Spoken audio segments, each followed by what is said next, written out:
नमस्कार दोस्तों, स्वागत है आप सभी का हमारे इस YouTube चैनल पंडिताइन चाची में। तो दोस्तों, आज हम आपके लिए लेकर आए हैं शिवरात्रि की व्रत कथा। महाशिवरात्रि की कथा का वर्णन शिव पुराण में मिलता है। इस कथा के अनुसार पुरातन काल में एक शिकारी था जिसका नाम चित्रभानु था। वह शिकारी एक साहूकार का कर्जदार था।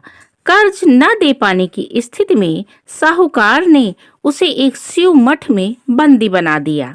संयोग से जिस दिन से बंदी बनाया उस दिन महाशिवरात्रि थी। साहूकार ने इस दिन अपने घर में पूजा का आयोजन किया। पूजा के बाद कथा का पाठ किया गया। शिकारी भी पूजा और कथा में बताई गई बातों को बड़े ध्यान से सुनता रहा। और दोस्तों, जैसे ही पूजा कार्यक्रम समाप्त हुआ उसके बाद साहूकार ने शिकारी को अपने पास बुलाया और उससे अगले दिन ऋण चुकाने की बात कही। इस पर शिकारी ने वचन दिया। साहूकार ने उसे मुक्त कर दिया। शिकारी जंगल में शिकार के लिए आ गया। शिकार की खोज में उसे रात हो गई। जंगल में ही उसने रात बिताई। शिकारी एक तालाब के किनारे एक बेल के पेड़ पर चढ़कर रात बिताने लगा। बेलपत्र के पेड़ के नीचे एक शिवलिंग था जो बेलपत्रों से ढक चुका था। इस बात का शिकारी को कुछ भी पता नहीं था। आराम करने के लिए उसने बेलपत्र की कुछ शाखाएं तोड़ी। इस प्रक्रिया में कुछ बेलपत्र की पत्तियां शिवलिंग पर गिर पड़ी। शिकारी भूखा प्यासा उस स्थान पर बैठा रहा। इस प्रकार से शिकारी का व्रत हो गया। तभी दोस्तों, उधर से एक गर्भिणी हिरनी तालाब पर पानी पीने के लिए आई। शिकारी ने धनुष पर तीर चढ़ाकर हिरनी को मारने की जैसे ही कोशिश की, वैसे हिरनी बोली, मैं गर्भ से हूँ, शीघ्र ही बच्चे को जन्म दूंगी। तुम एक साथ दो जीवों की हत्या करोगे, ये उचित नहीं होगा। मैं अपने बच्चे को जन्म देकर शीघ्र तुम्हारे पास आ जाऊंगी, तब तुम मेरा शिकार कर लेना। शिकारी ने तीर वापस रख लिया। हिरनी भी वहां से चली गई। धनुष रखने में कुछ बिल्व पत्र पुनः टूटकर शिवलिंग पर गिर गए। इस तरह अनजाने में ही उससे प्रथम पहर की पूजा पूरी हो गई। और कुछ देर के बाद एक दूसरी हिरनी उधर से निकली। पास आने पर शिकारी ने तुरंत धनुष पर तीर चढ़ा दिया। लेकिन तभी हिरनी ने शिकारी से निवेदन किया कि मैं थोड़ी देर पहले ऋतु से निवृत्त हुई हूँ, कामातुर विरहिणी हूँ, अपने प्रिय की खोज में जा रही हूँ। मैं अपने पति से मिलकर तुम्हारे पास आ जाऊंगी। शिकारी ने इस हिरनी को भी जाने दिया। शिकारी विचार करने लगा। इसी दौरान रात्रि का आखिरी पहर भी बीत गया।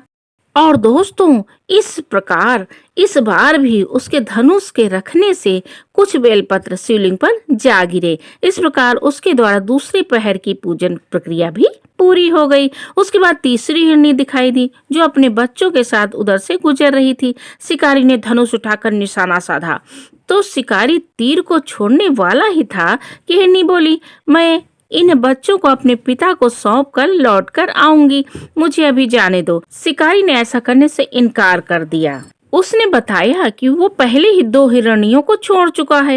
हिरनी ने कहा कि शिकारी, मेरा विश्वास करो, मैं वापस आने का वचन देती हूँ। शिकारी को हिरनी पर दया आ गई और उसे भी जाने दिया। उधर वो भूखा प्यासा शिकारी अनजाने में बेल की पत्तियां तोड़ तोड़ कर शिवलिंग पर फेंकता रहा। सुबह की पहली किरण निकली तो उसे एक मृग दिखाई दिया। शिकारी ने खुश होकर अपना तीर धनुष पर चढ़ा लिया। तभी मृग ने दुखी होकर शिकारी से कहा, यदि तुमने मुझसे पूर्व आने वाली 3 हिरणियों और बच्चों को मार डाला है तो मुझे भी मार दो। देर ना करो, क्योंकि मैं दुख सहन नहीं कर सकता हूँ।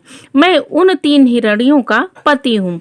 यदि तुमने उन्हें जीवन दान दिया है तो मुझे भी छोड़ दो। मैं अपने परिवार से मिलकर वापस आ जाऊंगा। शिकारी ने उसे भी जाने दिया। सूर्य पूरी तरह से निकल आया था और सुबह हो चुकी थी। शिकारी ने अनजाने में ही व्रत, रात्रि जागरण, सभी पहर की पूजा और शिवलिंग पर बेलपत्र चढ़ाने की प्रक्रिया पूरी कर ली थी। भगवान शिव की कृपा से उसे इसका फल तुरंत प्राप्त हुआ। और दोस्तों, शिकारी का मन निर्मल हो गया। कुछ देर बाद ही शिकारी के सामने संपूर्ण मृग परिवार मौजूद था ताकि शिकारी उसका शिकार कर सके, लेकिन शिकारी ने ऐसा नहीं किया और सभी को जाने दिया। महाशिवरात्रि के दिन शिकारी द्वारा पूजन की विधि पूर्ण करने के कारण उसे मोक्ष प्राप्त हुआ। शिकारी की मृत्यु होने पर यमदूत उसे लेने आए तो शिवगणों ने उन्हें वापस भेज दिया। शिवगण शिकारी को लेकर शिवलोक गए। भगवान शिव की कृपा से अपने इस जन्म में राजा चित्रभानु स्वयं के पिछले जन्म को याद रख पाए और महाशिवरात्रि के महत्व को जानकर अगले जन्म में भी पालन कर पाए। तो दोस्तों, महाशिवरात्रि का यह महान पर्व भगवान शिव को समर्पित है। इस दिन माता पार्वती और भगवान शिव की पूजा अर्चना की जाती है और रात्रि जागरण किया जाता है। मान्यताओं के अनुसार शिवरात्रि पर कथा सुनने का विशेष महत्व है। हिंदू पंचांग के अनुसार महाशिवरात्रि का पर्व हर वर्ष फाल्गुन मास के कृष्ण पक्ष की चतुर्दशी तिथि को मनाया जाता है। इस दिन माता पार्वती और भगवान शिव की पूजा की जाती है। कहा जाता है महाशिवरात्रि पर भगवान शिव ने अपनी तीसरी आंख खोली थी और इस संसार को नष्ट कर दिया था। और वहीं पर कुछ लोग ये भी कहते हैं कि इस दिन माता पार्वती और भगवान शिव का विवाह हुआ था। तो दोस्तों, महाशिवरात्रि का पर्व सनातन धर्म में बहुत विशेष महत्व रखता है। महाशिवरात्रि पर भगवान शिव की आराधना करने से समस्त कष्ट दूर हो जाते हैं और भय पर विजय प्राप्त होती है। इसलिए दोस्तों, महाशिवरात्रि पर पूजा करके कथा अवश्य सुननी चाहिए। तो दोस्तों, कैसी लगी महाशिवरात्रि पर्व की कथा? अगर पसंद आए तो हमारे चैनल पंडिताइन चाची को लाइक शेयर सब्सक्राइब करना ना भूलें।